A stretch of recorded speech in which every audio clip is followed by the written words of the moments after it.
नमस्कार, total TV के खास कार्यक्रम असेंबली इलेक्शन में आपका स्वागत है।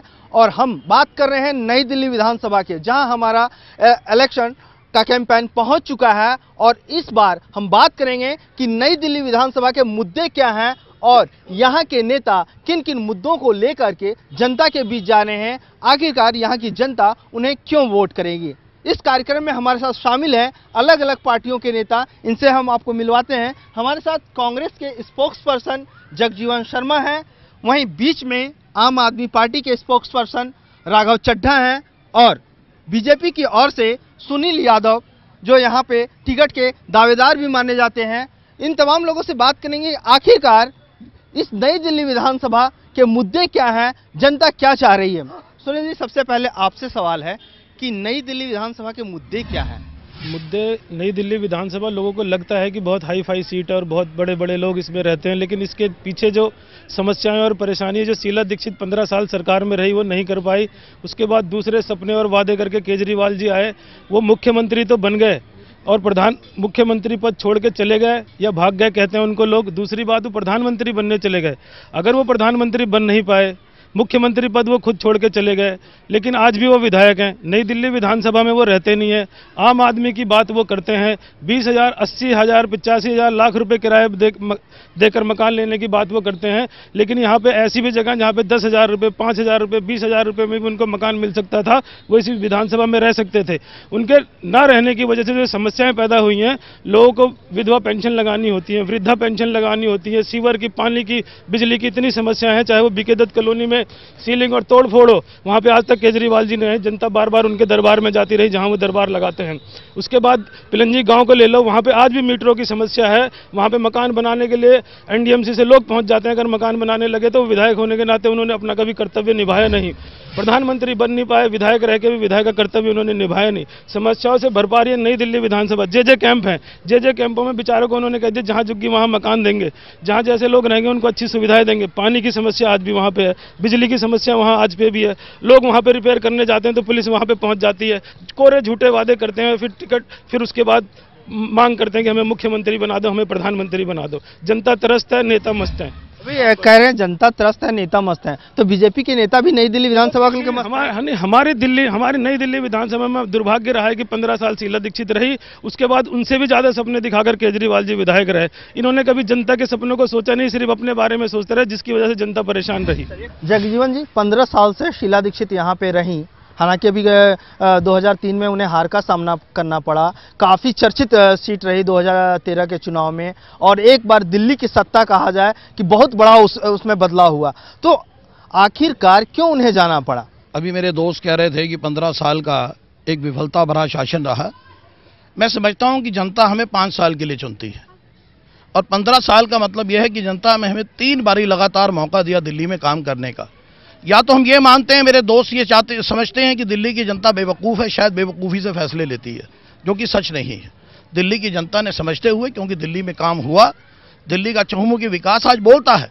आज बाहर से कोई व्यक्ति आता तो दिल्ली के अंदर अगर मान लीजिए नाम पट ना लगे हो तो सड़कों पर भूल जाए वो। आज यहाँ पर हरे भरे मैदान को देखकर आप अंदाजा लगा सकते हैं कि दिल्ली में कितना काम हुआ है। और इस क्षेत्र की अगर हम बात करें तो इस क्षेत्र में हम खुद खड़े होकर, ये आज ये उद्यान इस बात का गवाह है, उदाहरण इस बात का, शीला जी ने यहाँ पर काम किया है।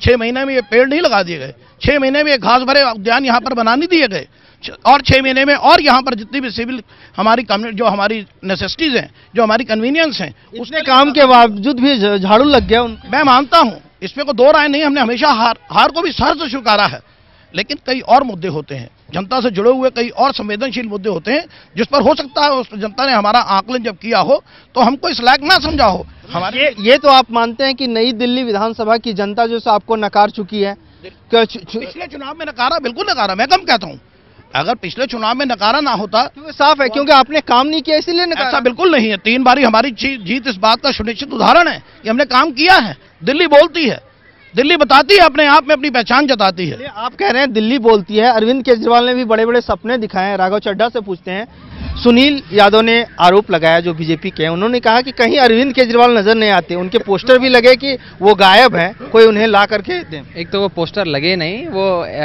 इन्हीं लोगों ने कभी लगवा दिए और उसकी एक मीडिया में खबर बना दी। देखिए, जहाँ तक बात है जनता की समस्याओं का समाधान देने के लिए, उसमें ये चीज़ बड़ी अहम है कि किस सरलता से आप उनको समाधान देते हैं। जहाँ तक इन्होंने एक्सेस की बात करी, अरविंद केजरीवाल जी ने 4 महत्वपूर्ण कदम उठाए। पहला काम ये करा कि एक वन स्टॉप शॉप बनाया, क्योंकि यहाँ पे कुछ समस्याएं का अधिकार क्षेत्र सीपीडब्ल्यू पड़ता है, कुछ समस्याओं का एनडीएमसी पड़ता है। तो एक वन स्टॉप शॉप बनाया कि आप हमारे कॉल सेंटर में फ़ोन करिए, अपनी समस्या लिखवाइए और हमारी जिम्मेदारी है कि हम इसको करके देंगे। जो एनडीएमसी से होगी वहाँ से कराएंगे, जो सीपीडब्ल्यू से होगी वो वहाँ से कराएंगे। दूसरा अहम काम ये करा कि एक हेल्पलाइन नंबर जारी करा जिस पे आप फ़ोन कर सकते हैं, एसएमएस कर सकते हैं, व्हाट्सएप कर सकते हैं, ईमेल कर सकते हैं, और एक वेबसाइट करी आपका MLA.in की आपकी जो समस्याएं हैं आप उसको लिखवाइए। मैं आपको ये बताना चाहूँगा, आज बहुत खुशी होती है मुझे बताने में कि उसमें 9000 समस्याएं आज तक रजिस्टर हुई, जिसमें से 6500 समस्याओं को हमने पूरा करा। उसका हमने आंकड़ा सारा वेबसाइट पे डाला है। और तीसरी और अहम चीज़ इन्होंने कहा, हमारे प्रतिद्वंदी भी ये मानते हैं कि अरविंद केजरीवाल जी दरबार लगाते हैं, तो इससे आपको पता लगता है कितना एक्सेस उनका रहा। दरबार लगाते हैं केवल अपने ही लोगों के लिए नहीं, आपको ये आप जाके जनता से अगर पूछेंगे यहाँ की, अगर आप अभी बाहर घूमिए, पूरी मार्केट का सर्वे करिए, हर रोज 2 घंटे 8 से 10 अरविंद केजरीवाल जी अपने घर पे, कभी वीपी हाउस में, कभी हमारे लोधी रोड वाले ऑफिस में, बीके दत्त कॉलोनी वाले ऑफिस में, वहां पर मिलते हैं। 2 घंटे जनता के बीच में बैठते हैं, समस्याएं करते हैं और समस्याओं का पूरा सुविधा देते हैं। और ये इन्होंने भी माना कि वो दरबार करते हैं। देखिए, बात इस समय ये है कि आप बीजेपी और कांग्रेस से ये पूछते हैं कि यहाँ पे क्या समस्याएं हैं, मुद्दे बताइए, मुद्दे नहीं बता सकते। ये बताते हैं केजरीवाल जी चले गए, केजरीवाल मफलर पहनते हैं, केजरीवाल जी लाल रंग की शर्ट है, उन्होंने आज नया स्वेटर पहन लिया, एक नई पैंट खरीद ली। इन्होंने मुद्दे बताए कि जब बीके दत्त कॉलोनी में मीटर की बात हुई तो उस समय अरविंद केजरीवाल नजर नहीं आए। जब वहां पे डीसीलिंग हो रही थी या अस्सीलिंग हो रही थी, वहां भी अरविंद केजरीवाल जनता के सामने नजर नहीं आए। आपको बता देता हूं, आम आदमी पार्टी ने जो काम करके दिखाया, इन्होंने बात करी कि बीके दत्त कॉलोनी के पानी के बारे में 4 करोड़ रुपए का विधायक फंड था, 65 लाख रुपए का विधायक फंड पुराना जो कांग्रेस ने नहीं खर्चा था वो हमारे पास आया। इसमें हमने सबसे ज्यादा काम बीके दत्त कॉलोनी में करा है। हमने टॉयलेट बनवाए, स्पीड ब्रेकर बनवाए, सीसीटीवी कैमरा लगवाए, स्ट्रीट लाइट लगवाई, पूरा आपको मैं लेखा जोखा दे सकता हूं। जो हम बात करते हैं स्वराज की, 50 से अधिक मोहल्ला सभा करी, जनसभा करी, लोगों के बीच गए और कहा कि बताइए आपकी क्या परेशानी। अपने कार्यकर्ताओं के बीच में, अपने कार्यकर्ताओं के बीच में नहीं, आप जनता से पूछिए। मैं आपको बता रहा हूं, 50 से अधिक, आपको लगता होगा मनोहर भाई कि आपने नहीं करा, 50 से अधिक मोहल्ला सभा, जनसभा करिए। ये लोग कहते मिलते नहीं, जनता के बीच में उनसे पूछा लोकतांत्रिक ढंग से कि बताइए स्ट्रीट लाइट मुद्दा है, बिजली पानी मुद्दा है, स्पीड ब्रेकर मुद्दा है, और उस हिसाब से प्रायोरिटी लिस्ट बनी, पैसा खर्च हुआ और जनता ये जानती है। और देखिए, जहां तक बात है कि ये तो पॉलिटिकल एटमॉस्फेयर है, आरोप प्रत्यारोप की राजनीति चलती रहती है, परंतु ये आप भी जानते हैं, हम भी जानते हैं, दिल्ली में अरविंद केजरीवाल से बड़ा कोई चेहरा नहीं है। सुनील जी, आपने जो आरोप लगाए हैं, इन्होंने सारे सीधे तौर से नकारा है कि अरविंद केजरीवाल ने, वो बीके दत्त कॉलोनी हो या फिलंजी गांव हो, हर जगह उन्होंने काम कराया है। पार्टी के प्रवक्ता हैं, ये उस बात को नकारने के लिए यहाँ पे आए हैं। लेकिन आप अभी अगर बीके दत्त कॉलोनी में अभी चले जाओ माइक लेके, तो आज आपको 50 लोग मिल जाएंगे इस बात का कि भाई केजरीवाल जी आज तक कभी नहीं दिखे। नंबर 2, नंबर 3, आप अगर पिलंजी गांव में जाते हो तो वहां पे मीटर पानी की समस्या मैं पहले भी आपको बता चुका हूं। रही बात की, क्या कहते हैं, विश्वास की, ये राजनीति चलती है विश्वास पे। गलती से प्याज के चक्कर में हमारी सरकार गई, उसके बाद शीला दीक्षित जी 15 साल रही, उसके बाद केजरीवाल जी ने बहुत सारे सपने दिखाए, जैसी अच्छी अच्छी मीठी मीठी बातें करते हैं, तो लोग ने, हमारे बीजेपी के कैंडिडेट को वोट कम मिली, केजरीवाल जी को ज़्यादा मिली और वहाँ से जीत गए। लेकिन यही विधानसभा है जिसने शीला दीक्षित जैसी मुख्यमंत्री को हराया है, और उसने ये बताया है कि यहाँ पे नेता बड़ा नहीं होता, यहाँ के कार्यकर्ता बड़े होते हैं। अगर आप काम करोगे तो यहाँ पे रहोगे, नहीं तो आपकी जमानत भी जब्त हो जाएगी। ये आने वाले चुनाव में आपको ये दिखेगा, केजरीवाल जी हारते हुए, जिस प्रकार से शीला दीक्षित हारी थी यहाँ पर। जगजीवन जी, जिस प्रकार से इन्होंने कहा कि अरविंद केजरीवाल 4 करोड़ का फंड इन्होंने इस्तेमाल कर दिया नई दिल्ली विधानसभा में, और हर जगह जनसभाएं कर रहे हैं, लोगों से मिल रहे हैं, आपको लगता है? आपने अभी इनकी जनसभाओं के बारे में जैसा इन्होंने कहा, इन्होंने देखा लोगों को केजरीवाल जी ने मुख्यमंत्री के तौर पर सेक्रेटरीएट पे बुलाया, लेकिन कहाँ पहुँच गए वो? जब जनता उनके पास पहुँची वो छत पर चढ़ गए। किस तरीके की ये लोगों को भरमाने की बात करते हैं। अगर ये अपने भाषणों में, अपनी बातों में कुछ और कहते हैं, लेकिन जनता के सामने उदाहरण कुछ और प्रस्तुत करते हैं। अगर 4 करोड़ की बात कर रहे हैं तो कोई बात नहीं, जनता के अंदर काम नजर आएगा अपने आप। अगर हमने काम किया तो आज आपको नजर आ रहा है। हमने यहाँ पर जो है सरकारी आवासों के अंदर यहाँ बाकायदा किचन के अंदर काम करवाया, पत्थर लगवाने का काम किया, सीढ़ियों में पत्थर लगवाने का काम किया, एक यहीं लोधी रोड के पास में मैटरनिटी हॉस्पिटल का काम किया। ये सारे काम हमने किए जो आज दिल्ली की जनता को नजर आ रहे हैं। बिल्कुल ही अरविंद केजरीवाल ने कहा है कि उन्होंने एमएलए फंड के अलावा और फंड से पैसा ला करके नई दिल्ली में की जनता के लिए। मैं नहीं समझता कि शायद हो सकता है, शायद जैसे भी विदेश गए हैं वहां से कुछ पैसा लाकर लगाने की बात सोचते हो। हर बात के लिए वो लोग विदेश जाते हैं, विदेश जाकर बात करते हैं। मुझे पता नहीं योजनाएं वहां बनती हैं या वहां चलती हैं, लेकिन आज काला धन अभी तक कोई वापस नहीं लेकर आया। काला धन की बात है, अभी 300 मेरे साथी, जरा आप चुप रहेंगे, अगर इनको आप चुप करेंगे मैं भी बात कहूंगा, वरना मैं भी इंटरप्ट करूंगा।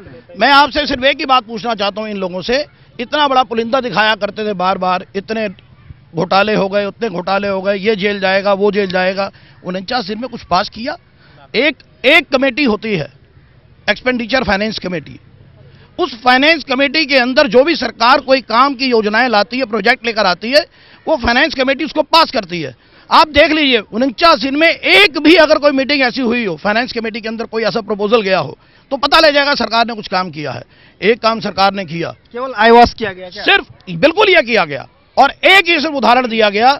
जो बार बार अडानी और अंबानी की बात किया करते थे, उन्होंने यहां पर बिजली की कंपनियों को दूसरे रास्ते से, एक पीछे के रास्ते से 272 करोड़ रुपए उनको सब्सिडी के रूप में दिए, जबकि बात ये हो रही थी कि उनके ऊपर हम लोग उनका ऑडिट करवाएंगे, हम लोग उनकी चोरी को पकड़ेंगे, लेकिन ऐसा कुछ भी नहीं हुआ। 272 करोड़ उन्हीं पूंजीपतियों को दिया जिन पूंजीपतियों का शोर मचाकर जो दूसरे लोगों को कटघरे में खड़ा किया करते थे। राघव जी कई आरोप लगाए, और जिस प्रकार से आप लोगों ने कहा कि उन्होंने काम किया, सुनील जी ने कहा कि कोई काम नहीं हुआ है, तो जिस प्रकार से आप लोग ढिंढोरा पीटते हैं, तो क्या केवल ढिंढोरा तक ही है या कभी भी उतरेगा? और दूसरी बात, बिजली को लेकर के वो कनेक्शन जोड़ते हैं अरविंद जी, और यहाँ कह रहे हैं कि वो पिछले जमाने से बिजली कंपनियों को उन्होंने फायदा पहुंचाया। देखिए, अब इन लोगों की समझ नहीं है कि सब्सिडी क्या होती है और कैसे बिजली के दाम कम करे जाते हैं, तो ये तो यही जाने, यही थोड़ा पढ़े तो इनको समझ में आएगी। मैं आपको बस इतनी सी बात, कहीं का पैसा कहीं ट्रांसफर करते तो वो हो जाता। तो मैं आपको बता देता हूँ ना वो क्या है। देखिए, दिल्ली में इन्होंने जो रेट थे बिजली के, उनको 9 गुना बढ़ा दिया शीला दीक्षित जी की सरकार में। हर बारी ऑडिट होता था, ऑडिट में जो डीआरसी होती थी वो कहती थी कि दाम आप 50% घटाइए, इन्होंने 9 गुना कर दिए। अरविंद केजरीवाल जी ने क्या करा, बिजली कंपनी को ऑडिट करवाया। जो मीटर की भाई साहब बात करते सही कह रहे थे, मीटर तेज भागते हैं, मीटरों में प्रॉब्लम है। जो मीटर की प्रॉब्लम है, जो बिजली की समस्या थी, उसके लिए हमने ऑडिट कराया और 272 करोड़ रुपए की एक मामूली सी राशि का सब्सिडी दी कि जनता को इस समय राहत पहुंचानी आवश्यकता है, वो पहुंचानी चाहिए। और वो भी कहां से दिया? 1000 करोड़ रुपए दिल्ली प्रदेश ने वैट इकट्ठा करा और उसमें से 272 दिया। इनकी गुजरात की जो अभी सीएम बनी है नहीं, आनंदीबेन पटेल, उन्होंने जिस दिन शपथ ली उसके 3 दिन बाद 450 करोड़ का अपने लिए जहाज घुमा कि मेरे को जब देश में भ्रमण करना है तो मैं उस जहाज में घूमूंगी। तो ये देखिए, हमने 272 जनता को दिया, इन्होंने 450 को दिया। अब उसको छोड़ते हैं, अब मेरी बात सुनिए। तो हमने ऑडिट कराया। अब ऑडिट जो था, सीएजी जो हैं, सीएजी कहते हैं controller auditor general of India, जिन्होंने ऑडिट करना है, वो कहते हैं कि कांग्रेस की जो यूपीए सरकार है वो फैसिलिटेट नहीं कर रही, वो हमें ऑडिट नहीं करने दे रही। हम बिजली कंपनी के पास जाते हैं तो कांग्रेस हमारा हाथ पकड़ लेती है, हमें ऑडिट नहीं करने दे रही। फिर इनकी सरकार चली गई, अब बीजेपी ऑडिट नहीं करने दे रही। सीएजी का ऑन रिकॉर्ड स्टेटमेंट है कि बीजेपी मुझे ऑडिट नहीं करने दे रही। तो बिजली कंपनियों का ऑडिट नहीं हो रहा तो इसमें बीजेपी और कांग्रेस नहीं करने दे रहे, क्योंकि इनकी साठगांठ है उनसे। अब ये बात रही। अब मैं आपको बस एक आखिरी बात बताना चाहूंगा कि दिल्ली के अंदर असल मुद्दे क्या है। आम आदमी पार्टी क्या कहती है? आम आदमी पार्टी कहती है हम दिल्ली को एक वाईफाई शहर बनाएंगे, सोलर सिटी बनाएंगे, वर्ल्ड क्लास सिटी बनाएंगे, भ्रष्टाचार मुक्त करेंगे, बिजली के दाम आधे करेंगे, हर घर तक पानी पहुंचाएंगे, 20 नए कॉलेज खोलेंगे, सारी चीज कहती है। सुनिए धैर्य से सुनिए। एक ब्लूप्रिंट दिया हमने, बकायदा दिल्ली डायलॉग करके एक ब्लूप्रिंट दिया, ये हमारा विजन है दिल्ली के लिए। बीजेपी क्या कहती है? कांग्रेस की मैं बात नहीं करता क्योंकि कांग्रेस इस लड़ाई में नहीं है। बीजेपी भटक रहे हैं। नई दिल्ली विधानसभा, अनवर भाई बात तो कंप्लीट करने दीजिए, हम बोल नहीं सकते क्या? सुन लीजिए। हमने ये कहा, बीजेपी ने क्या कहा? बीजेपी कहती है महिलाओं की सुरक्षा छोड़िए, महिलाएं जींस नहीं पहनेंगी, वो नौकरी नहीं करेंगी, हमारे लिए मुद्दा लव जिहाद है, हम धर्मांतरण करेंगे, हम नथुराम गोडसे के बस स्टॉप खोलेंगे। इन्होंने एक सकारात्मक चीज बताई, अपना विजन बता देना दिल्ली का। हमने विजन दिया, हम ईमानदार लोग, हमने अपने बौद्धिक कौशल से आपको विजन दिया, हम ये दिल्ली के लिए करेंगे।